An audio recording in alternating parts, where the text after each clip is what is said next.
What's up, nerd geeks and gamers alike? It is Nerdy Nick, and welcome to the first episode of my brand new podcast, the NSquared Show, where we just talk about anything and everything that we want to, nerd related, geek related, sports related, beer related, really anything. Today, I've got my guest here, my best friend Josh. What's up? See that audio wave? Yeah. Fucking speak up, dude. Man, I don't talk that loud. And today, since it's just going to be the first episode of the podcast, it is April 2nd, 2022, and it is Wrestlemania weekend. But before we get to that, I've got some stuff that needs answers. So, this segment we'll just call questions, Q&A. So, first question comes in is from David, and it says, how does one start getting into comic book collecting? Like, where do you start to read or collecting for someone who's never done it? That's pretty fair question, I think. For me, first and foremost, if I see something that just catches my eye, I'm gonna grab it. Especially if it's at a Bookman's or a secondhand comic toy, video game shop. I'm just going to grab the comic, and if I visually am drawn to it, more likely than not, if it's $1 to $3, I'm going to grab it. And if I read it, and it's just as interesting as the visuals are, then I will, probably try to figure out, okay, this is issue number 2 of a 5-issue story run.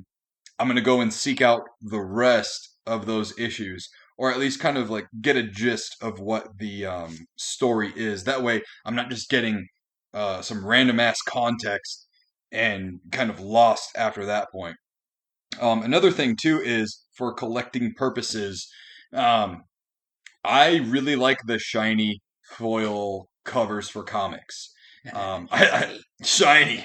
I do the best that I can to try to find any and all. It doesn't even have to be like oh my god, Cable is my favorite, X-Men comic character. I still have the shiny Cable comics. I have, Venom issue number 1 as well, and that one's a shiny. I really like the way it looks. I think it's really cool. There's really not a whole lot to it other than that. I never really break my bank.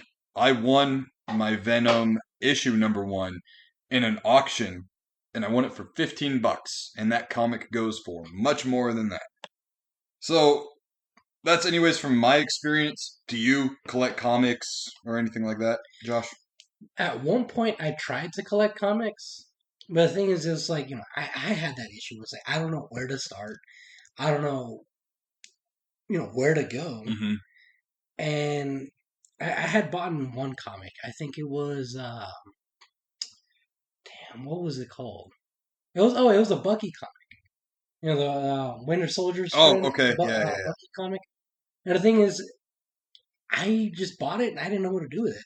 So that's my issue with comic collecting, is that I don't know what to do with it once I purchase it, type thing. Got it. Yeah. For the most part, I think really it comes down to what kind of art style you like, because I'm very much stuck in the mid to early 90s where everything's kind of just overly muscular. There's a lot of more round shapes. The coloring is very bold.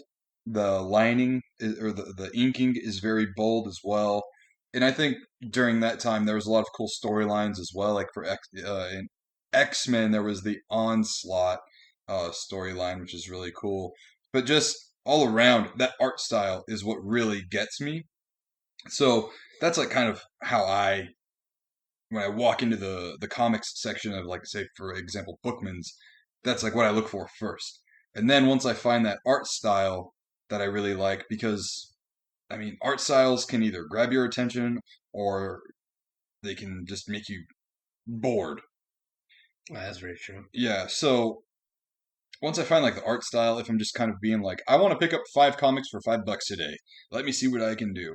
I'll just more or less base it off of that. If it's say for example, something that I've been slowly like collecting every now and then here and there as far as like a storyline goes, um, because I do have some runs that are just missing like 1 or 2 issues that will complete the story run, so I can actually finally get the whole fucking story.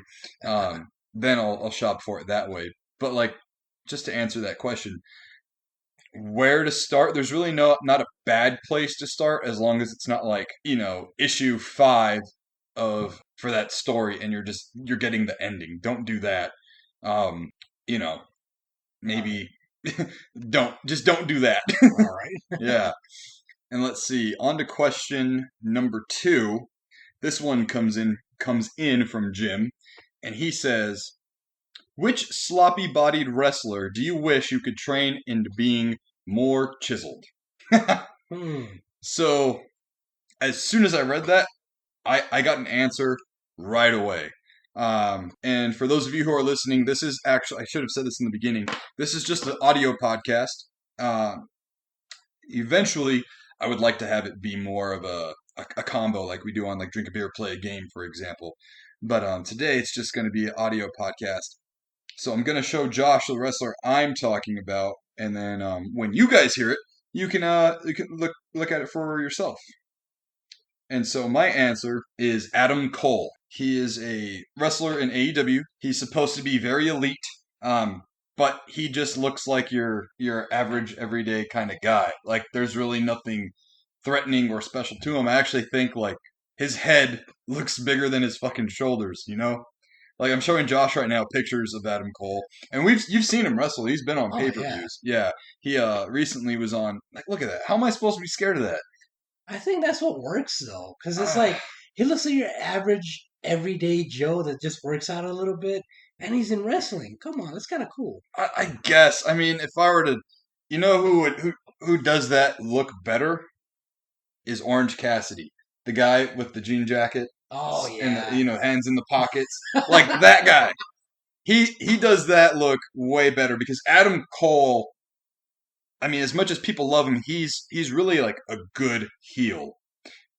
But that kind of, just playing the mind games or trash talk only goes so far. MJF is a good heel that has kind of all of it, the Yeah. guy with the scarf, Yeah. because he's you can tell he works out and whatnot. But like Adam Cole, I would for sure like to train him, put him on a meal plan because like Jim and Brian from Drink a Beer Play a Game, they both say like what takes them out of pro wrestling matches is watching someone who looks like they can't even beat them up. That's true. You That makes know, sense. like you See, want your pro wrestler to look lethal to too. look pro. To a point. Not everyone can look like Brock Lesnar. Like we all get that. Yeah. See, I was thinking if I wanted a wrestler to look chiseled, Uh huh. I'd go with Andre the Giant. Oh my gosh, that's a big task, man. Oh, I know. He's huge. And the thing is, he'd look fucking dope being like just shredded. Yeah. So like, I back in the day, like when he came out, he was just a big dude. Like granted, strength naturally comes from being like a giant, like Yeah. fucking Andre is. But even still, like I get what you're saying because he did have like a gut to him, and he didn't have like fucking biceps or triceps that made him look like whoa. So yeah. Can you imagine though? Because like right now, if that dude were standing right in front of you, threatening you, he's already intimidating. Well, yeah, it's Andre the Giant. Can you imagine if he was like as ripped as freaking like Thor or something? Yeah, that'd be pretty fucking ridiculous. Oh yeah, no, I wouldn't Yeah, mess with no, him. no. Yeah, that's a good one. All right. So let me grab the other question here. This one comes in from Brian, and he says, "If you could ever replay one game all over again, what would it be?" And to clarify, that means like erase your total memory of ever playing that game, and you get to experience it all over again, brand new. There's quite a few games. There's quite a few games. Oh, excuse me. Yeah, like that is a very good question because there are a lot of games that gave me that excitement for gaming or just a certain feeling, and whatnot. But I think that also kind of ties into the time in my life at which I was playing them because Yeah, that the makes sense. game the game never changes, but your life does, right? Yeah, that's true. So, like for example, when I played Tony Hawk 1 for the first time, I was a little kid listening to ska music, you know, super into action sports, still am, but like that was just like my life right there. But if I were to pick up Tony Hawk 1 right now and play it, I'm not all it would do would take me back to that time in my life. You know what? I know exactly what you mean. Cause like that game for me would be SSX Tricky. Mm. You ever played that one? Yeah.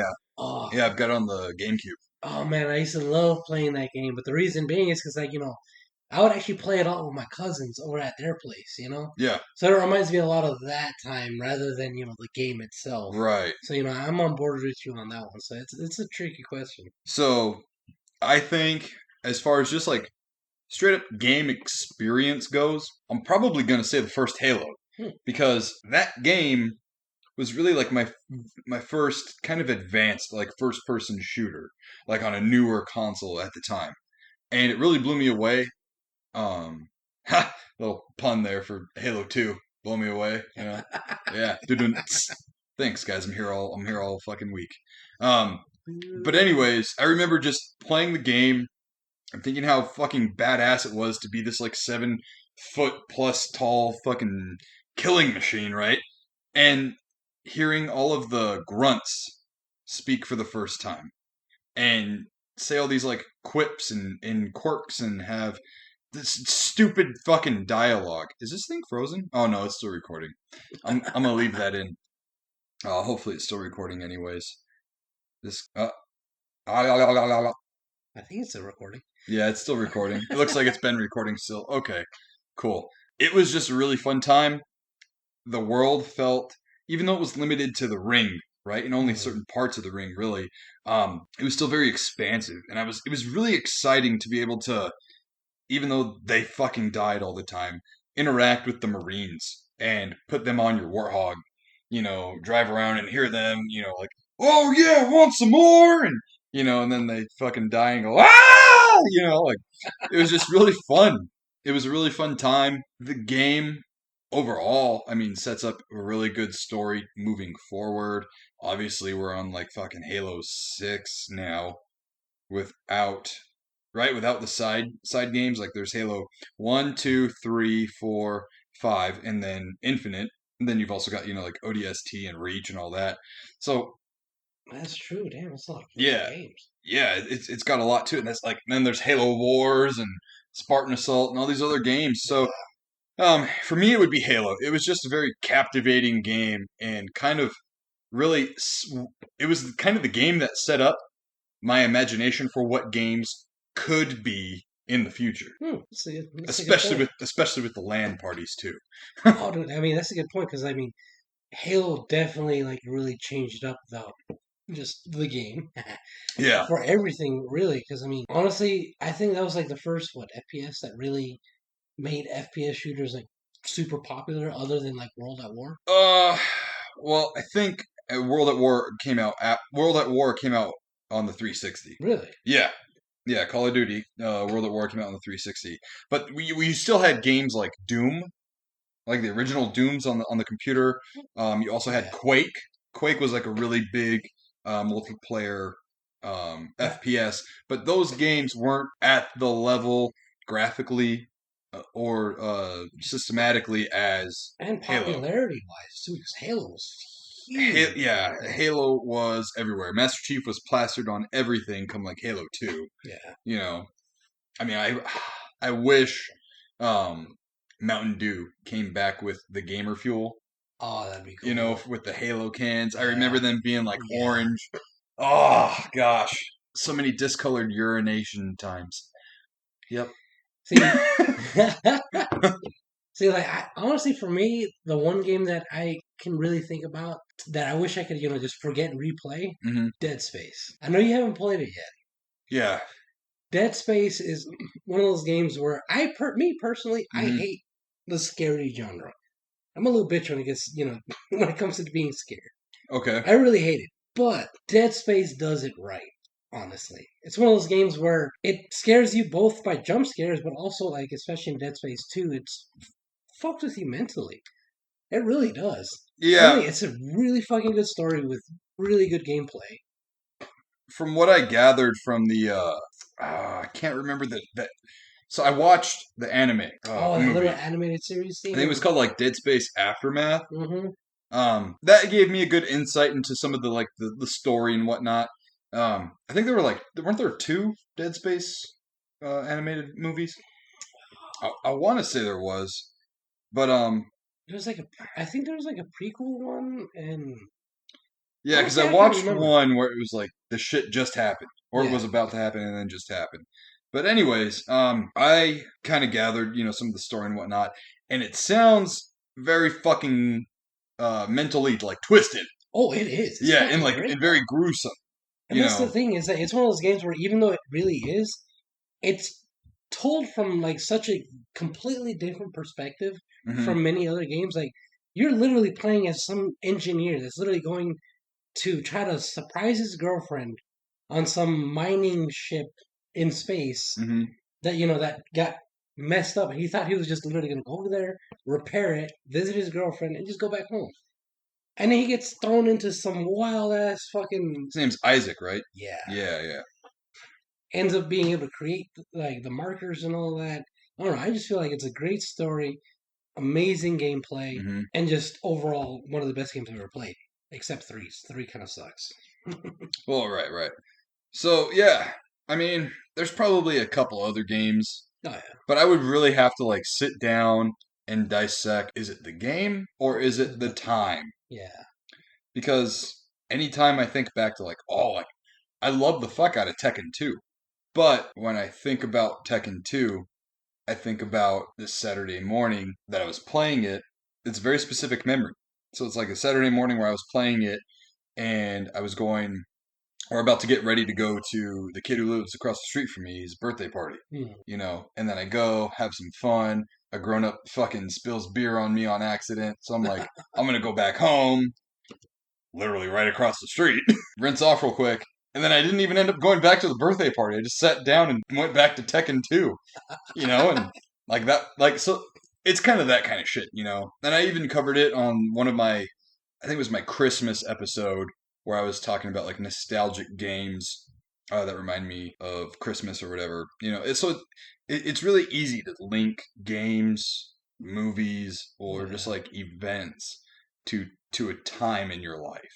Oh So yeah. that's kind of like it is a really good question. It might sound like very shallow on the surface level, but when you break it down like how we just did, oh, excuse me, it makes for a very good, interesting topic. The next question comes from Grant Mooney on Twitter and says, "What are your lifts at overhead press, bench, squat, deadlift? Where are they all?" Oh, this is all you. I don't even Yeah, really so have this is many. going to be just a me question.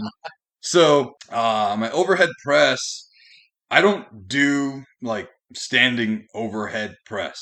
It's just not an exercise that I've really uh, thrown into my regimen just because squat racks are always being used, they're always being taken. So I do the seated overhead press, but it's the hammer strength machine. So you load your plates on it. It's not like one that already has like preset weights in it. I load the plates up and I put the maximum, which is 545s on each side, and I can do that for about 15 reps. So do with that math what you will. My bench press right now is at like 430. It's about 430 pounds, and I can get that clean once. Squat, I don't know. Like I haven't really tried to max out on squat in a while, and that's the thing too. Like I know you can't really kind of relate, but like as you get older, there's not really a need to max out for anything really. Like when I was younger in high school and stuff, it was always chasing the record, school records, It was a or pride thing. yeah, it was really like novelty, really. Yeah. And I'm not a competitive power lifter, so I don't need to worry about, beating a lift in my county or state or whatever and whatnot. So I just kind of like lift for me, but squat I would say is probably somewhere around like in the 500s. What were you gonna say? I was gonna say, tell him how much you did on that leg press machine, though. Yeah, Oh, leg press is like where I have a lot of fun. I can get like 1,400 pounds on that plus for reps. I mean, and we're talking about like sets of 12 at least. Um, it's absolutely insane. yeah, I mean it is like a car, right? Probably. Almost damn Yeah, near. You could fucking I don't leg press a know. Fiat. Yeah. And then, so we did that. Deadlift is around 505. God damn, when the fuck did you get to 505? Just last time you were at like 400. Oh, I had to warm up to it. God Just because damn. like I don't do regular deadlifts on like leg day and I know some people do deadlifts on back day because it works out your lower back as well. Deadlifts are a compound lift, so it really works everything: your core, your glutes, your lower back, whatever. I do straight leg deadlifts, which isolates your hamstrings and your glutes.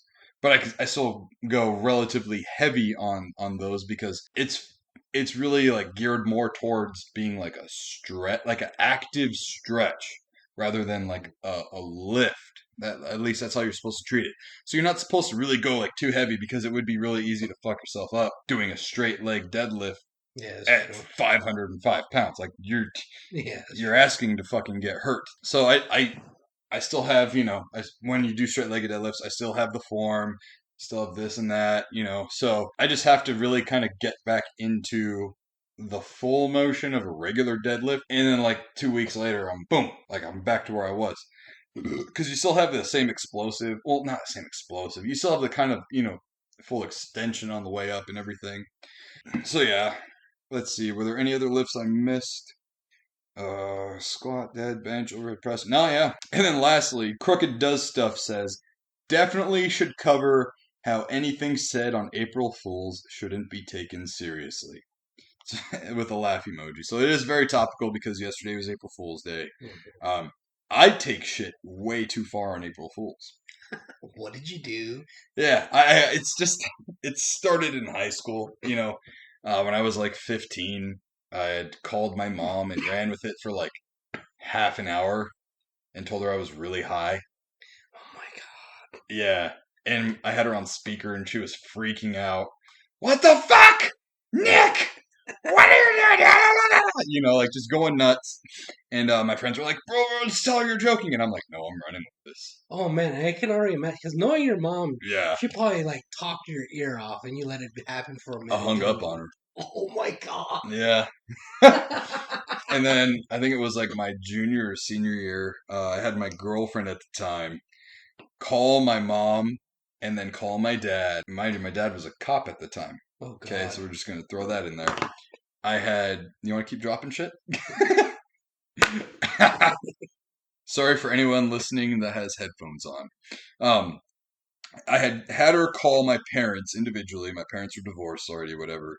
And tell each of them that I had gotten into a fight with an adult and that I had put him in the hospital and I was getting arrested. And Oh my god. that she would have my phone and that was it. That's a freaking top notch prank though. God Yeah. And so my dad, like I said, was a cop at the time. He was calling every fucking department. damn. Who has my son? What did he do? Blah da da da da. My mom freaking out, calling the jails, whatever, the juvies and shit. And then I call them back like an hour and a half, maybe 2 hours later. And I'm like, April Fools! Dude, how much trouble did you get in for doing that? Jeez. My mom didn't talk to me for like a week. And my dad was. He was really pissed off, understandably. And like looking back, was that taking it too far? I mean, yeah, right? Like I I'm a mean, dad. My daughter's like, 8. If she were to do something equally stress evoking, like what I would be mad. I would be upset. I'd be like, good one, but you're fucking grounded. Oh yeah. You're not seeing a screen or the sunlight for like a month. So yeah, this year I kept it really mild. At least I thought it was mild. And I had text my fiance, we need to talk. Oh God. Yeah. Of all the things, And she was out of town on a business trip for work. Oh man, did she blow up her phone? And I said, and she said, okay, we will. And then I said, now. So she calls. No wonder she was Yeah. irritated today. No wonder. So she calls and is like, hello, babe? And I was like, hey, so I know you're out today, but I need to tell you something. Okay. What I'm about to say isn't easy. Oh my God. Oh my God, are you breaking up with me, babe? Did she really say that? Yeah. You're taking the listener out of this experience, Josh. And I said, it's not easy to say because of how much laughter I'm holding in right now. But it's April Fool's. Click.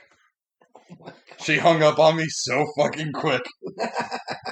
And yeah, I thought it was harmless. You know, I didn't really think it, dude, compared to my other pranks that I've done on April Fools, even just from those two examples, that was fucking mild. It's a little messed up, but I mean, I mean, we're planning a fucking wedding, dude. I mean, for fuck's sake. She could have just looked at the calendar and been like, I'm not going to believe a word this man says today. I know, but you know she's a stress ball. Yeah. So, you know, I was laughing, you know, and I tried to call her back a couple of times and straight to voicemail. And then I just sent her a text. I was like, hey, look, if I'm in the doghouse, I get it. I get it. I deserve it. But happy April Fools. She's like, you're sleeping on the porch tonight. Yeah, you don't even get the couch, motherfucker. You get the fucking lawn chair. So yeah, that was I mean, fuck, man, it's April Fools. You know, as far as like people are so fucking gullible nowadays, especially with you know the news cycles saying everything and this and that. You know, going on any social media platform or someone telling you something that might not be like totally on color. It's like a very off color kind of thing, out of character. It's April Fools, man. Like, lighten the fuck up. You know, don't believe everything you hear. You know what? Hold on. Fucking side tangent here. You know what's incredible?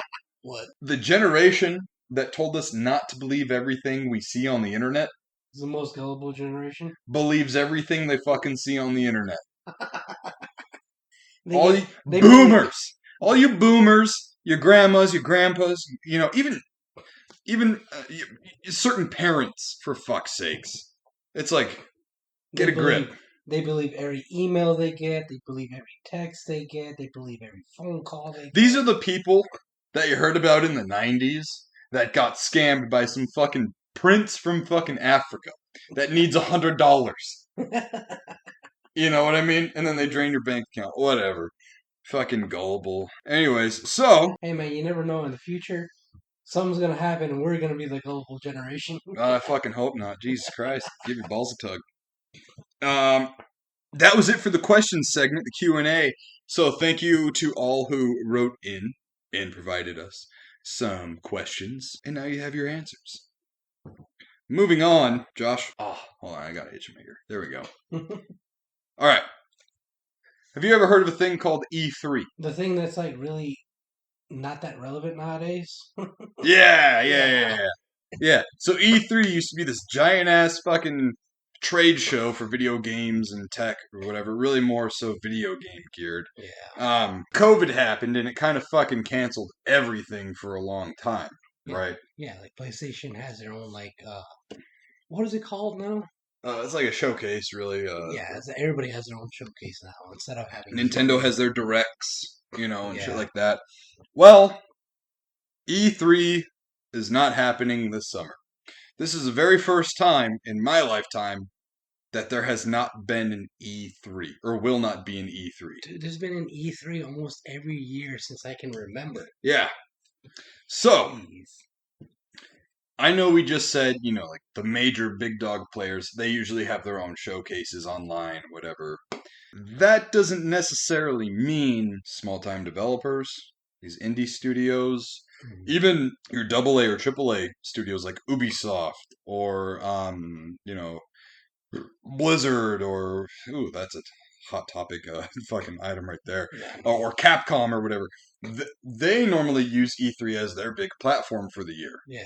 Now that E3 is gone, I don't necessarily know all of the inner workings about it all, but I can only imagine that that's going to hurt the studios or a little bit at least. I mean, look, I have an iPhone 13 Max Pro, okay? I have a fucking mini tablet in my pocket. If I want to know about a game developer and what they're doing, I can just Google it, right? Yeah. But at the end of the day, out of sight, out of mind, right? If I'm not thinking about Capcom, I'm not going to look them up. Yeah. So, what do you think, man? Like, is this... Because it has kind of been a long time coming because studios have started to drift away, do their own things.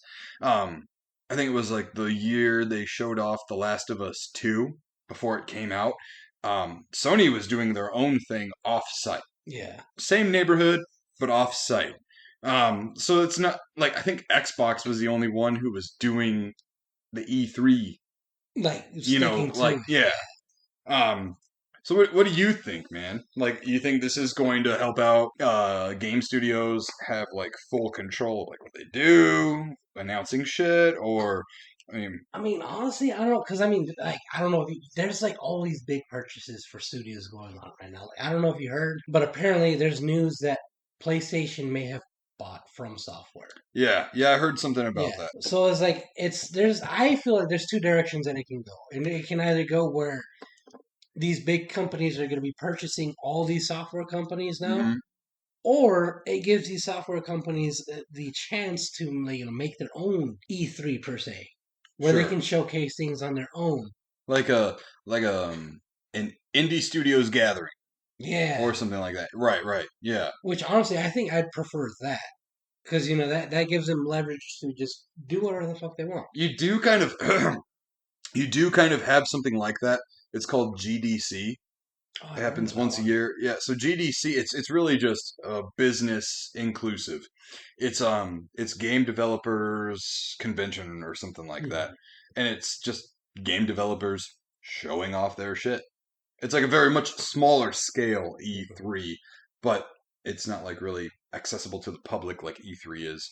But I do see what you're saying. It definitely gives smaller places a platform, or not platform, a opportunity to create a platform. Yeah, because like let's say like with E3, yeah, they'd be able to showcase their product, whatever you want to call it. Yeah. But at the same time, it's being overshadowed by like the PlayStation, event, right? The Xbox event, or the Nintendo event, or these other big software companies like Blizzard, From Software, yeah, all that. But if they make something that's for like the indie developers, the sole focus will be the indie developers. You know what I mean? Yeah. So that they'll have more attention on them rather than on these big ass companies, and I feel like that would be, more positive thing than a negative thing. Yeah. But it all depends on which direction it goes. Right.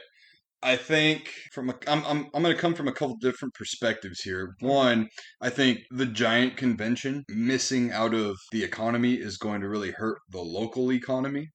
Yeah, that's true. Because you have all these people from all over the world flying in. You have the convention centers being rented out, spaces rented out. I mean, you can even look as small as the parking lot people who would be working that event or something, Yeah.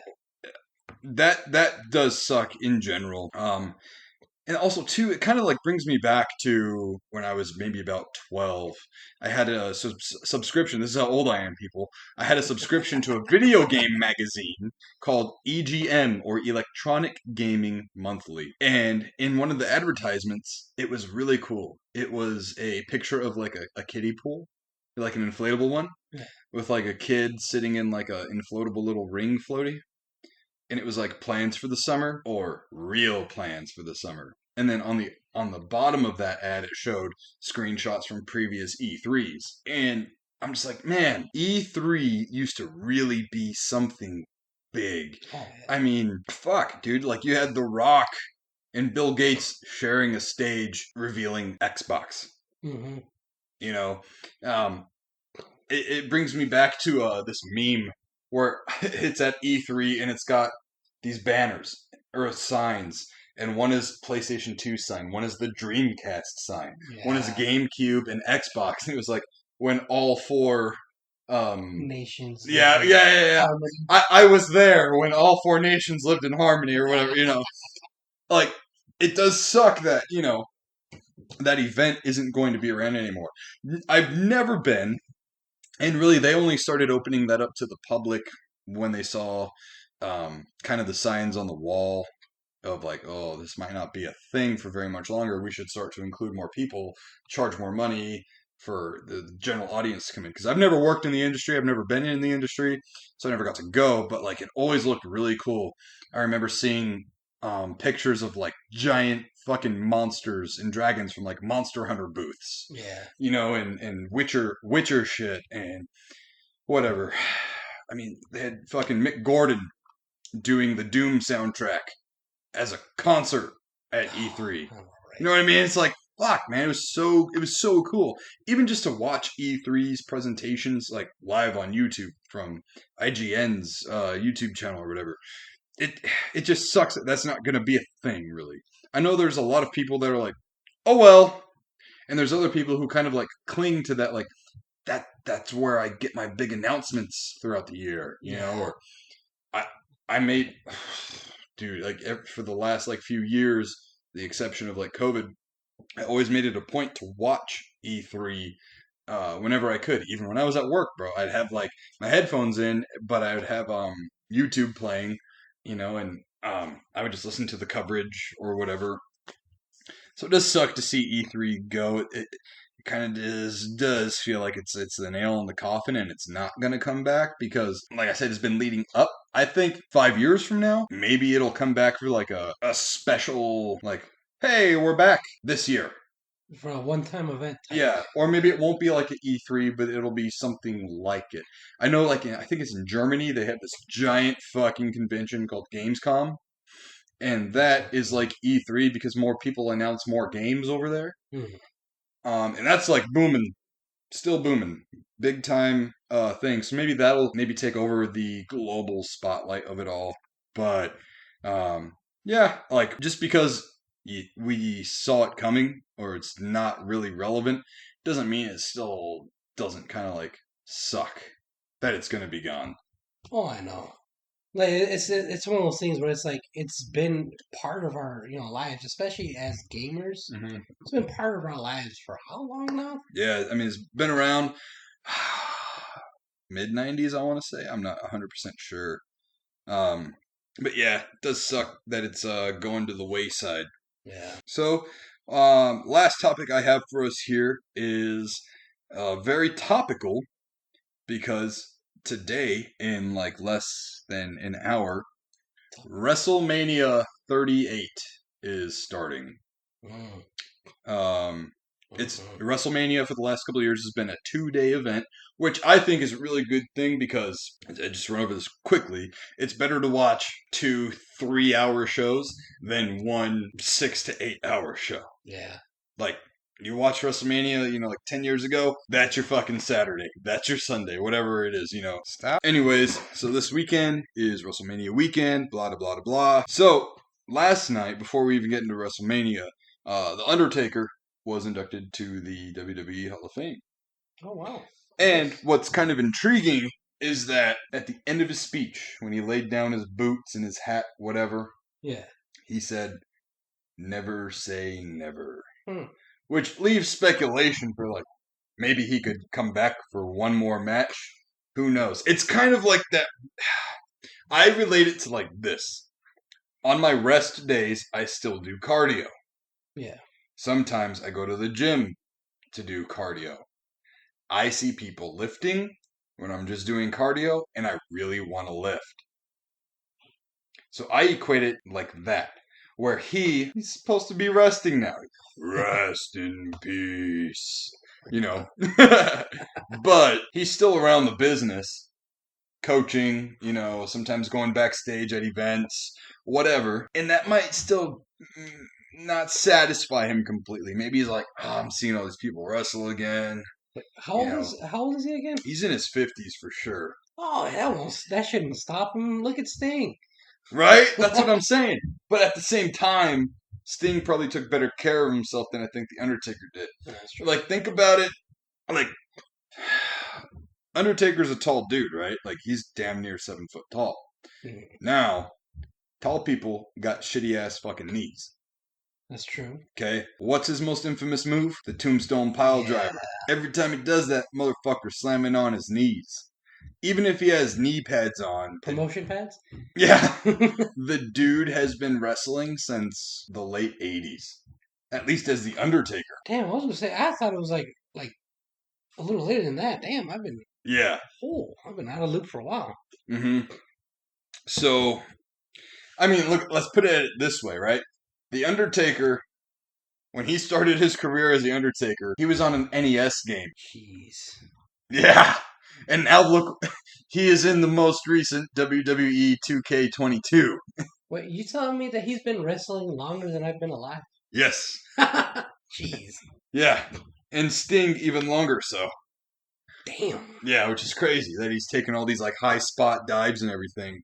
But so this weekend Stone Cold is going to return to WrestleMania.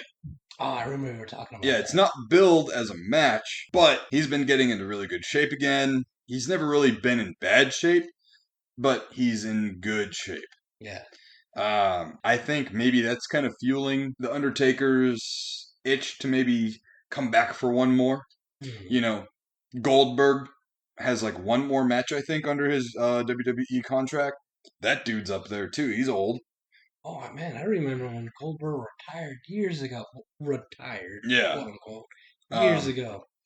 And then, like, yeah, you've got guys like Sting who are just doing shit that no one should be doing at their fucking age. You know, it's like, it's incredible, really. I mean, I'm happy, like, Ric Flair hasn't tried to do anything. Because that guy, he's like a heartbeat away from fucking dying. You know? But it is pretty incredible. I don't know. I would like... I was gonna say, man, you gotta do a warrior's death, man. You gotta go Yeah, out. dude. I mean, I would like to see The Undertaker stay retired and stay away. Because, say he comes back and has one more match and it's really fucking shitty, that is going to be the thing that people will remember, right? Yeah, that's true. I mean, Go out with a bang type thing. when he went out, it was WrestleMania 2020. And that match was I forgot what like a cinematic match. It was the graveyard match or whatever they fucking called it. It was all filmed. It was filmed like an action movie. Mhm. And he fought AJ Styles and the Good Brothers, Carl Anderson and Doc Gallows. But it was all very cinematic. And at the end of the match, he rode off on his motorcycle, and that was it. You know, like that's where you get the meme where AJ Styles is standing there, and then you've got the Undertaker like right behind him in the light, you know, and all that. Yeah. That's where that meme comes from, is that match. Oh. So I don't know. I just I would like it to as far as like protecting his legacy and everything goes, just to keep it like that. Because towards the end of his career, and he says this, and I think it was like the Last Ride documentary, whatever. He kept chasing that perfect last match to retire on, and he didn't get it, and he didn't get it, and he couldn't find it here. He had a good match to retire on, but wanted something even better, so he chased another. You know, like it was all just like not good enough, not good enough. He kept chasing that high. Yeah, exactly. So I would like him to just stay retired. When I saw him last night on the retirement speech, fucking bags under his eyes, dude. Like, dude is showing his age, you know. And it would just be hard to, like really believe like he's not fragile. Mm-hmm. You know what I mean? When you look at Sting, you're like, you look like you could still go. When I look at the Undertaker, I'm like, I'd fight him in a bar fight. You know? What do you think, man? I know you said die on your shield or whatever, but Warrior's death. Well, if you're at the point where you look like somebody could like blow on you and you'd fall over, Mm-hmm. then you might as well just stay retired. So he's 57. Well, I mean, Sting is older than that. Yeah, Sting just turned 62 this year, I think. But yeah, it's one of those things where it's like if you look like somebody can blow on you and you're gonna fall over, stay retired. Stone Cold is also the same age. Seriously? He's 57. Hell yeah, brother. What? I don't know. It's hard to say. You know, it's one of those things where it's like, for nostalgia's sake, it'd be great Yeah. if they kept going, but at the same time, it's like they need to worry about their health too. Yeah, and I mean also too, like, what kind of quality of match are you gonna get? That's very true. Because like, if he were to have a match right now, he would have to be paired with someone who's going to do most of the work to make it look good. Then and at that point, it's like it's not his match; it's the other person's match. You know? Yeah, I mean, I don't know. I think that is what it is. So let's go over the card real quick for WrestleMania. And obviously, by the time you guys hear this, the WrestleMania, 38 will have come and gone. But let me pull up the card here. So we've got the women's tag team championships between Queen Zelina and Carmella versus Sasha Banks and Naomi versus Rhea Ripley and Liv Morgan versus Natalya and Shayna Baszler. It's a lot. Yeah, it is a lot. Most of the wrestling that you've watched is really over here, and we watch a lot of AEW. Yeah. So we haven't really watched any WWE probably since the infamous hair whip of hell. Oh God, that was brutal. It was so good. That was WrestleMania last year. Yeah. That was really like the last time I watched WWE. We'll probably start watching it more because Evelyn, my daughter, she has specifically said, Dad, AEW is a little too violent and kind of scary for me to watch. Can we start watching WWE again? And I was like, ha! WWE is a product for children. You want to watch real wrestling, you watch AEW. But I was like, yeah, sure, cool, whatever, Evelyn loves, certain wrestlers in AEW, but sometimes, like, for instance, the cage match between the Lucha Brothers and Nick and Matt Jackson. I can't remember the team name. Young Bucks. When they had the shoe with all the pins, thumbtacks. Yeah, like that was a lot for Evelyn to like see. Yeah, all the blood and everything. She was like, I'm gonna go to my room. Hey, at least she's being honest and she knows her limits. Most kids would be like, whoa. Yeah. No, like they'd be like, oh, that's cool. I'm not scared. And then they're like crying because they're gonna have fucking nightmares. So, anyways, back to the whole like WWE thing. The familiarity of the names might not like totally ring, to you. So like, since I've been out of it for a while. Yeah, like Josh is for the listener's perspective. Josh is kind of just like a casual. Will watch the pay-per-views for AEW, sometimes WWE. Whereas I'm like a weekly viewer. Even though I don't watch WWE, I still stay current with the storylines. Yeah. I'm a filthy casual. Yeah, filthy casual. I don't really care about the women's tag team championships. And it's not because I'm like sexist or elitist or think that men are better than women or whatever. It's just because WWE doesn't care about the women's tag team division. So why should I? Oh yeah. It is what it is. I don't care. CBS Sports picks Sasha Banks and Naomi to win the titles, so that's cool. Johnny Knoxville versus Sami Zayn. Sami Zayn is I think you might have seen him in a pay-per-view. I'm not 100% sure. He's a ginger, like red beard. He dresses like fucking Fidel Castro. He's got like, the Cuban military hat with like a green jacket, and shit. Wait, is he that like super buff guy that No. No. You knew exactly. As soon as you said super buff, I was like, no. No. Here, let me pull up a picture of him real quick. But the storyline has been actually pretty lengthy. It started before Royal Rumble, and that was like the most recent WWE pay-per-view, I think. It was either that or Extreme Elimination Chamber, but the storyline's been going on for a while, and I thought, Oh, jeez. yeah, Oh, Josh is now seeing Sami Zayn firsthand on his phone. He looks homeless. No, who looks homeless is Edge. Edge looks like a fucking heroin addict hobo. He looks like the crazy hobo, you know, like, you got $1. No, Chief, I don't. Yeah, I just looked him up. Yeah, he does. Yeah, dude. Like, Edge has never looked like he wasn't on fucking heroin or crack. I don't know. It just looks worse over time. I'm sure he's not a druggie, but he looks fucking, he looks like a druggie. That's what pro wrestling does. Makes you look like a druggie. Makes you look like a druggie. But anyways, like I said, the story has been building on for a little bit.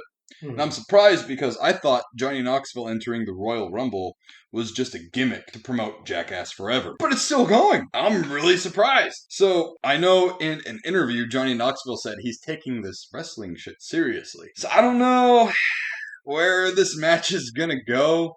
I know, like, when you say Johnny Knoxville is in a wrestling match, the first thing that comes to your head is like, well, there's going to be some crazy spots. If Johnny Knoxville, the fucking stuntman extraordinaire, is going to be in a match, I kind of don't think so. Johnny Knoxville 2003, yeah. I would have definitely thought, oh, this is going to be crazy. There's going to be fucking alligators under the ring. Like, you know, someone's going to be fucking set on fire. Someone's dick's going to get chopped off. Whatever. But, now, I mean, I don't know. I think he'll probably get the win. Yeah, I mean, like so which one was it again? It was WWE that had Bad Bunny, right? Yeah, that was WrestleMania last year. Yeah, it was like they're gonna do the same thing with him. They're gonna get him to win. Yeah. Well, I mean, Bad Bunny also fucking. I think the guy looks like a fucking douchebag, but he did really well. But he's young though, you know. So yeah, plus he's super popular with the ladies, so they gotta get him in. He also, hasn't broken his dick or anything. I mean, yeah. Johnny Knoxville's broken his dick. I was gonna say, I saw it happen. Thank God. Yeah, it was on a Evel Knievel stunt special that Matt Hoffman was filming. Johnny Knoxville tried to do a backflip on a dirt bike. Never ridden a dirt bike before. Oh yeah. Yeah. Oh God. Anyways, I was gonna say though that Bad Bunny one though. I admit that that synchronized move that they did. Yeah. It's pretty fucking badass. Mm-hmm. I'll admit that. Yeah, so even CBS picks Johnny Knoxville to win. And like, WrestleMania has always incorporated celebrities. Always. Even back to the very first one. They had like, I think it was like 85 or something. They had like Cyndi Lauper and Aretha Franklin singing the national anthem and all this shit. I thought you were going to say she was... Oh, no! Her special move is the RESPECT! The RSPCT Special Fury Knee. No, man. And then next is Bobby Lashley. You know who he is, right? The roided out, bald black dude. Oh, yeah. Yeah. Like, yeah. So they got him versus Omos. I know you know who Omos is because he was at WrestleMania last year. He is the gigantic, tall black dude. He was partnered with AJ Styles. Hold on, I had to look it up. He was just throwing motherfuckers last year. It was like I don't think he had a whole lot of training under his belt at that time. So they just had him doing fucking power moves. So them two are going to wrestle and... Oh, yeah, that guy. Yeah. Bobby Lashley was the WWE champion, but then lost the belt to Brock Lesnar, I think. So he kind of took some time away, and now he's back, healed from an injury. CBS has Omos winning. I kind of think they're going to give it to Lashley. I think Lashley's going to come out with a win, because now that he's back, he's turning babyface. So... Of course, they're going to give the babyface the win for the first go-around. And then we have... Oh, this one's cool. Do you know who Pat McAfee is? No. No. So Pat McAfee used to be the punter for the Indianapolis Colts. He was very funny, started doing stand-up comedy, and then now has his own podcast called The Pat McAfee Show. And on top of that, he got hired by WWE to commentate. But he's a commentator turned part-time wrestler. So he's having a match, and like all of his matches are fucking fire. Like they're really good. Like it's too good. That sounds like one wild-ass life. Mm-hmm. Fucking football. Yeah. Comedian. Commentator at WWE, now wrestler at WWE. Yeah. It's like, what the heck? So he's going against this guy named Austin Theory, who has come up from WWE's developmental NXT. I mean, I don't know. I would like to see Pat McAfee win, just to kind of like stick it to, because Austin Theory is Vince McMahon's kind of like side guy. Wow. So I would like to see Pat McAfee stick it to the man, you know. The prediction here on CBS Sports is split. Two of the writers are picking opposites, so.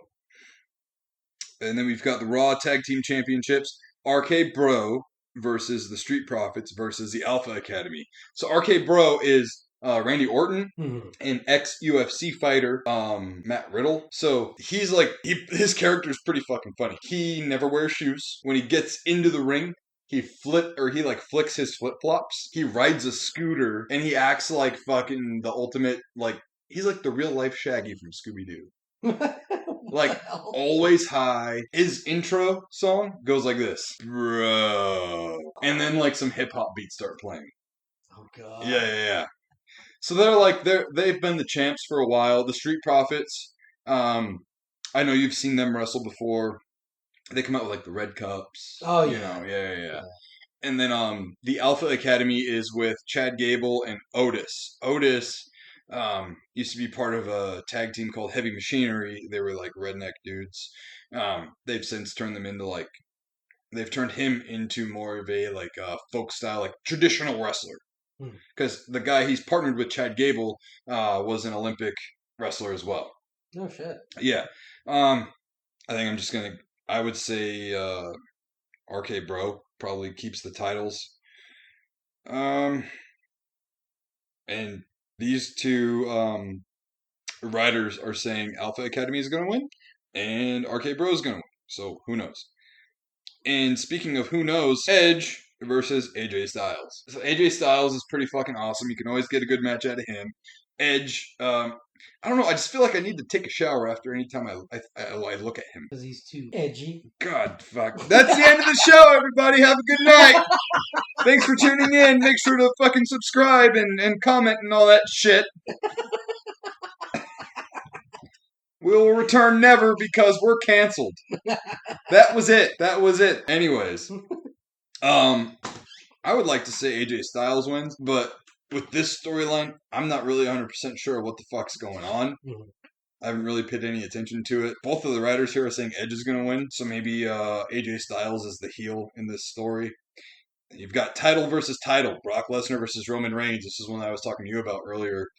I know probably what's going to happen is probably Roman Reigns will get both titles and win, obviously. But I would like Brock Lesnar to win. I've always been a Lesnar fan. Always loved what he's done inside and outside of the ring. I mean, he was so dominant as a UFC fucking champ. Yeah. Heavyweight champ. Like, you can't take that away. Like, what he's done. You know, he was NCAA, Division I champ in wrestling at heavyweight. Goes up to WWE, does that shit. So popular, mind you, and just so big and strong and everything. Like, when his contract with WWE came up, they wanted to renew him, but he was like, I'm going to go try football. Tried out for the Minnesota Vikings, made it. He was the last person cut before the season started. Oh, wow. Dude hadn't played football since high school. And he was like 34, 33 maybe, I don't remember. Then goes, you know what? I'm going to try to fucking fight people. Goes and becomes fucking UFC champ within less than 3 fights. I think he won the belt on his 3rd fight. Fuck. Yeah. Knocked out Randy Couture. Boom. Done. Champ. Yeah. Comes back. So it's really hard. Because it's just, for me in my mind, it's so hard to say someone will beat Brock Lesnar. You know what I mean? Yeah. Looking at all the accolades, Roman Reigns is The Rock's cousin. Know that. Yeah. Yeah. That's all part of his gimmick too. It's he's the head of the table. like Roman Reigns is now. He's part of, like, the Usos, that tag team? Yeah. They're Rikishi's kids, and they're all related under the same fucking, Samoan family, bloodline, this and that.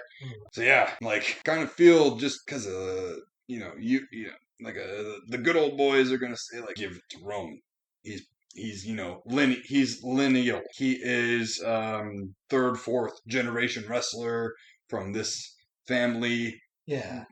He's gonna retain the belts, whatever, I don't know. You feel like they're gonna try to rig it for that? Well, he's been on one hell of a fucking ride. He's been Universal Champ like 500 some plus days. He might be like the longest reigning Universal Champ like ever. Really? Yeah. Damn. So I don't see it. I don't see it changing really. I mean, unless they're trying to do like an upset and just change things up. I mean, yeah, they could. One of the writers here says Brock Lesnar is going to win, and of course the other one says fucking Roman Reigns is going to win. But what's cool is like it'll whoever wins unifies the titles. Yeah. Something big is going to happen. Paul Heyman said in a recent interview that AEW is not going to be able to compete with whatever WWE is doing next, which kind of makes me a little nervous because I really love AEW. So I'm kind of curious as to see what the fuck WWE is going to do. Is this all smoke and mirrors? Is he just talking out his ass? Or is there really something big coming that none of us really know about? Well, we're just going to have to find out. And it's crazy too, man, just because, like, and that wasn't even all the matches, but it's just crazy because Cody Rhodes is supposed to come back to WWE tonight. Like, WrestleMania, it's 507. It just started, So it's like, is he going to be Seth Rollins' mystery opponent? Or is he going to show up on Raw on Monday, the Raw after WrestleMania? Like, who knows? But it's going to be interesting. That's a whole nother story for a whole other podcast with Cody Rhodes and what could happen and this and that. As far as, are WWE going to mention AEW? Because they haven't really, like, spoken. Like, Jericho will talk shit about WWE on AEW television. Mm-hmm. But WWE will never acknowledge anybody outside of the company, so it's interesting to see. AEW is not afraid to, like, knock on the forbidden door, as they call it. Yeah. Which is letting other wrestlers in from other companies. WWE is totally up their own ass. So it'll be interesting to see. But, that'll be it for the first episode, guys. Let me know what you guys liked of it, didn't like of it, and, I'd like to keep this thing going. Probably a one time a week episode. Probably kept out about around an hour each time. Going over different subjects. For any and all Q&A segment questions, go ahead and shoot them to me on Twitter at BuffNerd. You can follow me on Twitter at BuffNerd. And on Instagram at nerdynick_91. And this show, for now, is called the NSquared Podcast. So it'll play on Nerdy Nick. I like that. Yeah. I like that. Yeah. Kind of vague, but, if you know, you know. Yeah. You know. Anyways, man. Guys, this was Josh. Josh isn't too big on social media, but he likes iFunny a lot. So how dare you say that? He always looks at his phone at 3:00 every day. Oh, fuck off! If you know, you know. If you don't, you'll learn. Josh is always the first person in iFunny to say, "Where's the sauce?" Oh God, no! No, fuck you. Anyways, guys, this is Nick, and I'm Josh, and this has been the podcast.